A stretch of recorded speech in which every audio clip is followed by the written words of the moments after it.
Israel gets a king. Hannah, a woman who lived in Ephraim, had no children, but she wanted a child more than anything.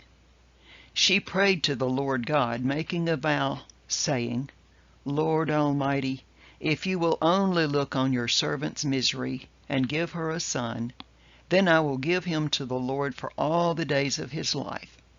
We read in 1 Samuel 1:11. God granted Hannah a son whom she named Samuel. The boy Samuel ministered before the Lord under Eli, the priest.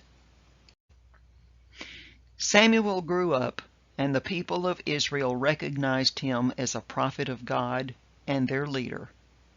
However, when he was old and the Israelites saw that the nations around them had kings, they wanted a king. God told Samuel to anoint Saul the Benjamite as their king. Saul did not please God as king, and Israel was continually at war with the nations around them. One of his warriors was David, son of Jesse, who had killed the giant Goliath in battle. God told Samuel to anoint David as king of Israel. However, it was a while before he was recognized as king. The people honored and loved David. Saul was jealous of him and tried to kill him. David became king of all Israel when he was 30, and he reigned 40 years. The Ark of the Covenant, which represented the presence of God in the tabernacle, as we saw in Lesson 4, had been taken by the Philistines during one of the battles. David had brought it back to Israel, but it was not in Jerusalem. He determined to have it brought to the city of David, and there was great rejoicing. God gave Israel peace from war, and David wanted to build a house for the Lord. God said that David's lineage would be his legacy, saying, "Your house and your kingdom will endure forever before me. Your throne will be established forever," which means kings would come from his family. We read in 2 Samuel 7:16. God said that David's son would build God's house, the temple.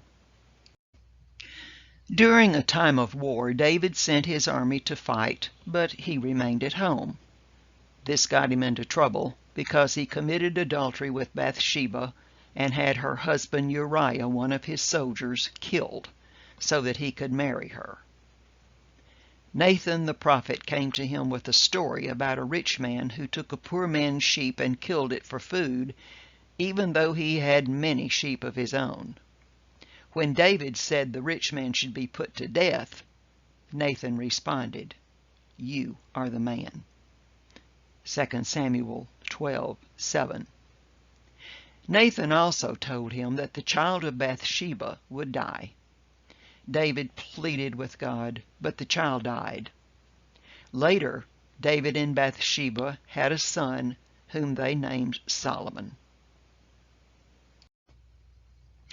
God told David to take a census of the people, but David took a census of his army, indicating that his success as a warrior had consumed him.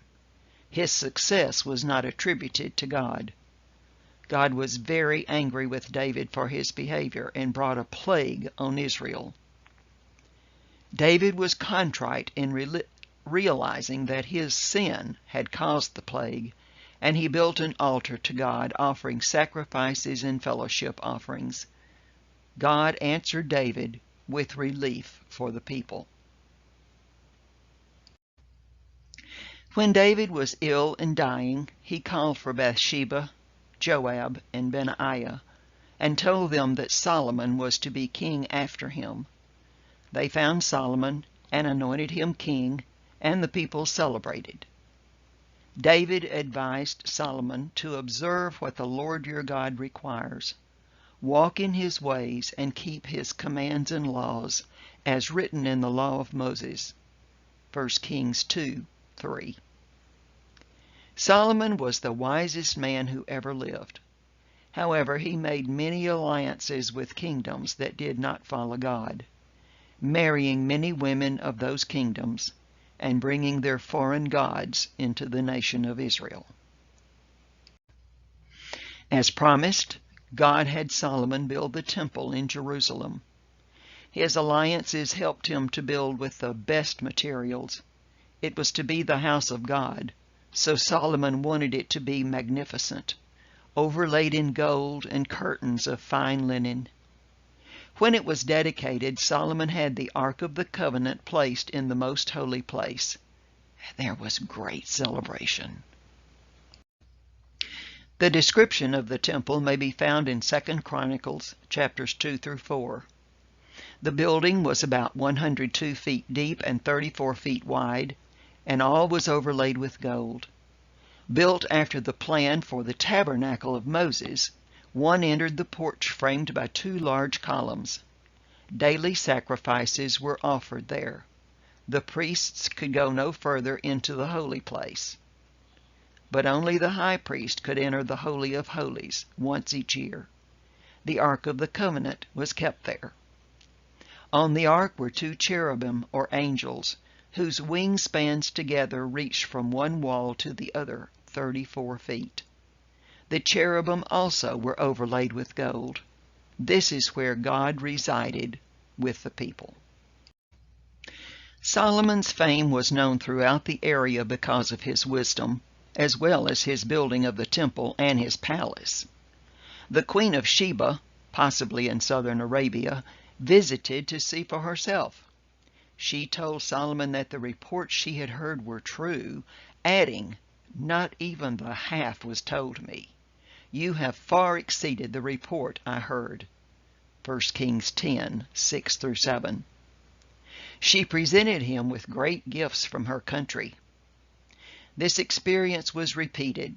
Other foreign rulers paid honor to Solomon for his wisdom and his splendor.